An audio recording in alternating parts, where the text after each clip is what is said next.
How to backup contacts to Google account. Hi everyone, this is Kate and welcome back to another video. And on today's video, we will see how we can backup contacts in Google account. So without further ado, let's get started with this video. One of the easiest ways is to install the Google Contacts in your device. So if you have already installed the Google Contacts application on your device, you can manage and backup contacts directly using the application. So here is how you can do it. First of all, in order to set your Google account as default for new contacts, open up Google Contacts application in your device.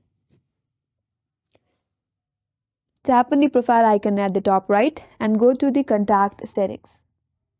Once you're here, scroll down a bit and on the default account for new contacts, you have to choose your Google account.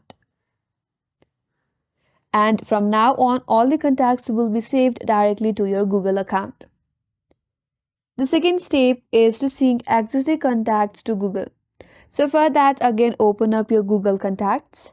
Tap on Organize at the bottom right corner. Here, scroll down a bit and there you will have an option to import from file.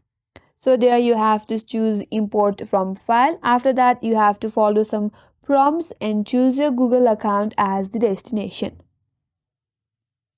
Now to ensure if your contacts are synced, go to the settings.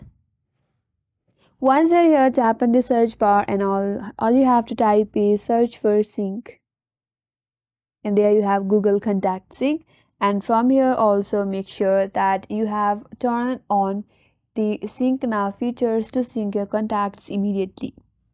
So for that, tap on also sync devices contacts and here make sure to sync or toggle on this option right here.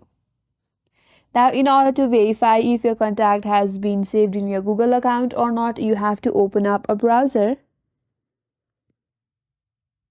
And here go to the contacts.google.com and make sure that you're logged in with your Google account. And here check if all the contacts appear. So with this setup, your contacts will be automatically synced with Google account and will stay backed up. If you switch to new device, simply log in with your Google account to access them. And that's all for today's video. Hope this video was helpful, and if you're new to our channel, consider subscribing. Thank you for watching and stay tuned for more videos.